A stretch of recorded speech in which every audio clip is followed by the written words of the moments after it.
जय Hind. Stock market 24/7 में आपका स्वागत है। सो स्टार्ट कर लेते हैं निफ्टी 50 से। तो आप देख सकते हो पिछले एक महीने में निफ्टी 50 8 से 9% गिर गया, जो कि बहुत ज़्यादा हो जाता है अपने आप में। सो अब चेक कर लेते हैं निफ्टी 50 की valuations as compare to other global market की वैल्यूएशन। सो आप देख सकते हो निफ्टी 50 22 के मल्टीपल पर ट्रेड करे इतनी गिरावट के बावजूद। और वहीं जिन मार्केट से हमारा डायरेक्ट कंपटीशन रहता है, चाइना और साउथ कोरिया की मार्केट मात्र 10 और 11 के पी पर ट्रेड कर रही हैं। और अगर आप यूरोप की मार्केट्स भी चेक करें, वो भी निफ्टी 50 से बहुत कम मल्टीपल पर ट्रेड कर रही हैं। लेकिन वहीं यूएस और ताइवान की मार्केट मतलब एक्सपेंसिव ट्रेड कर रही हैं, 20-25 के मल्टीपल पर ट्रेड कर रही हैं। लेकिन उसका कारण है क्योंकि पिछले कुछ टाइम में, पिछले 6 से 1 साल में जो सबसे ज़्यादा कहीं पर पैसे बने हैं वो हैं एआई स्टॉक्स में। और यूएसए में और ताइवान में जो कंपनीज लिस्टेड है उनका एआई में एक्सपोजर बहुत ही ज़्यादा है। वहीं निफ्टी 50 में हमारी इंडिया की मार्केट में एआई की ऐसा कोई इतनी बड़ी कंपनीज नहीं है, उसके बावजूद निफ्टी 50 प्रीमियम पर ट्रेड कर रही है as compare to Asian peers. जिसके कारण से एफआईज लगातार अपना माल बेचकर इंडिया की मार्केट से यूएसए की एआई के स्टॉक्स में, ताइवान के एआई स्टॉक्स में, और जो मार्केट्स इंडिया की मार्केट से सस्ती हैं जैसे साउथ कोरिया, चाइना की मार्केट में इन्वेस्ट कर रहे हैं। क्योंकि जो एफआईएस हैं उनको भी अपने पैसे को बढ़ाना है, इसके कारण वो वहीं पर इन्वेस्ट करेंगे ना जहां पर सस्ती वैल्यूएशंस होगी, जहां पर मौके ज़्यादा होंगे। तो जिसके कारण वो बाकी मार्केट्स में इन्वेस्ट कर रहे हैं। और अभी तक आपने बहुत सारे ऐसे इन्फ्लुएंसर्स की वीडियोस देख ली होंगी जिन्होंने कहा होगा कि वार तो बस 1-2 दिन की है, इसके बाद आप पैसा इन्वेस्ट करो, जल्दी जल्दी आप करोड़पति बन जाओगे। उनकी बातों में मत आओ, क्योंकि ये वॉर लंबी खिंच सकती है। और अगर जब आपको श्योरिटी हो जाए कि वॉर खत्म हो रही है, चाहे 5-6% आपको स्टॉक्स ऊपर मिल जाए, वो आपके लिए ज़्यादा बेनिफिशियल होगा। क्योंकि अभी तक कोई भी श्योरिटी बन नहीं पा रही कि वॉर कब तक चलेगी। सो अब बात कर लेते हैं। ईरान का क्लेम आया है कि उन्होंने यूएस का KC-135 जहाज को मार गिराया। सो ये KC-135 जहाज है, ये दूसरे जहाजों में जो फाइटर जेट्स होते हैं वहां पर ऑयल भरने के काम आता है, ताकि जो फाइटर जेट्स हैं वो लंबी दूरी तय कर पाए। और सेंटकॉम पर भी इस पर बयान आ गया, उन्होंने मान लिया है कि ये जहाज क्रैश कर गया इराक की एयर स्पेस में। बट उनका कहना है कि ये ईरान ने नहीं मार गिराया।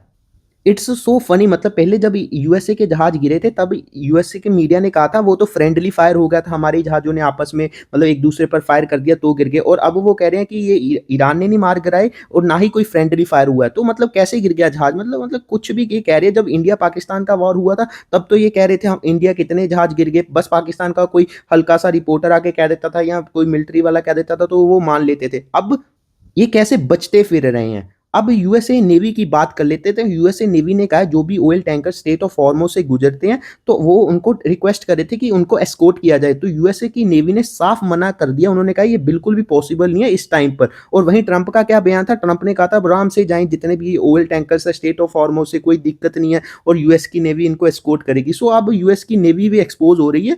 मतलब बहुत ही बुरी स्थिति में जा रहा है ये युद्ध, और यूएसए की बहुत ज्यादा बेइज्जती हो रही है पूरी दुनिया में।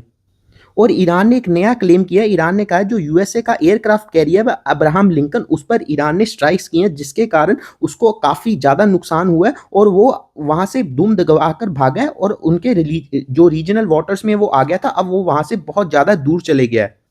सो ये होता है एयरक्राफ्ट कैरियर। सो इस पर अगर कुछ भी मतलब बमबारी हुई या स्ट्राइक हुई तो ये आपस बहुत बड़ी बात हो जाती है। और यूएसए की ये इसमें दुनिया में बहुत ज़्यादा बेइज्जती होगी। और अगर ऐसा सच में ऐसा हो जाता है तो ये युद्ध को बहुत ही ज़्यादा गलत डायरेक्शन में ले जाएगा, जिससे बाहर आना बहुत ही मुश्किल हो जाएगा दुनिया के लिए। और इससे पूरी दुनिया की स्टॉक मार्केट के लिए बहुत ही नेगेटिव हो जाता है, और एज ए ह्यूमन बींग और ह्यूमैनिटी के लिए भी बहुत ज़्यादा नेगेटिव हो जाता है, क्योंकि इससे बहुत ज़्यादा लोगों की जानें जा सकती हैं। सो अब बात कर लेते हैं ईरान के नए लीडर की। सो जो ईरान के नए लीडर हैं उन्होंने अपनी फर्स्ट स्टेटमेंट को जारी किया। तो उन्होंने फर्स्ट स्टेटमेंट में क्या कहा है तो उससे हमें पता चलेगा कि वॉर कब तक खत्म हो सकता है। तो उनका कहना है जो भी लोग मरे हैं इस कॉन्फ्लिक्ट में, ईरान के सिविलियंस मरे हैं, इनोसेंट लोग मरे हैं, उनकी फादर की भी डेथ हुई है, उनकी फैमिली मेंबर्स की डेथ हुई है, उसका पूरी तरह से बदला लिया जाएगा यूएसए से। और उनका कहना है इतना ज़्यादा फोकस करें उनके आर्म्ड फोर्सेस, ताकि यूएस को रिग्रेट हो कि उसने ईरान पर हमला किया है। और उनका ये भी कहना है जितने भी यूएस और इजराइल ने मिलकर ईरान पे बमबारी की है उसके कारण ईरान की अच्छी खासी डैमेज हुई है, उसका यूएसए उनको पैसे दे। अगर यूएसए पैसे नहीं देता तो वो यूएसए के एनिमी एसेट्स को फ्रीज कर देंगे। सो जो उनका कहना है वो बिल्कुल भी युद्ध जल्दी खत्म होता नजर नहीं आ रहा, क्योंकि उनके बिल्कुल भी बयान नरम पड़ते हुए नजर नहीं आ रहे। और सेकंड पॉइंट को डिस्कस कर लेते हैं। उन्होंने स्टेट ऑफ हार्मोज के लिए भी कहा है। तो उनका कहना है स्टेट ऑफ हार्मोज ईरान के लिए बहुत ही इंपॉर्टेंट हो जाता है, क्योंकि इससे पूरी दुनिया पर इकोनॉमिक और पॉलिटिकल प्रेशर पड़ता है यूएसए पर। और उन्होंने ये भी कहा है कि अब वो वॉर नए न्यू फ्रंट्स पर खोलेंगे जहाँ पर यूएसए अच्छी तरह से प्रिपेयर ना हो। सो हो सकता है आने वाले टाइम में और फ्रंट्स पे आपको वॉर खुलता हुआ दिखे और कंट्रीज इसमें इन्वॉल्व होती हुए मिले, जो कि दुनिया भर की स्टॉक मार्केट के लिए नेगेटिव हो जाता है। और उनका थर्ड पॉइंट है कि जितने भी यूएसए के बेसिस हैं मिडल ईस्ट में उसको पूरी प्रॉपर तरह से बंद किया जाए। और उनका कहना है जो भी वो टारगेटेड स्ट्राइक्स कर रहे हैं मिडल ईस्ट पे, बाकी देशों पे, यूएई पर, कतर पर, उनसे उनकी कोई भी दुश्मनी नहीं है, वो बस यूएस के फैसिलिटीज को तबाह करना चाहती हैं। और उनका कहना है अगर वो कंट्रीज जितने भी यूएई, सऊदी अरेबिया, जिन्होंने अपने यूएसए के बेसिस अपने वहां पर रखे हुए हैं, उनको अगर वो नहीं हटाते तो ऐसी ही स्ट्राइक्स कंटिन्यू रहेंगी लंबे समय तक।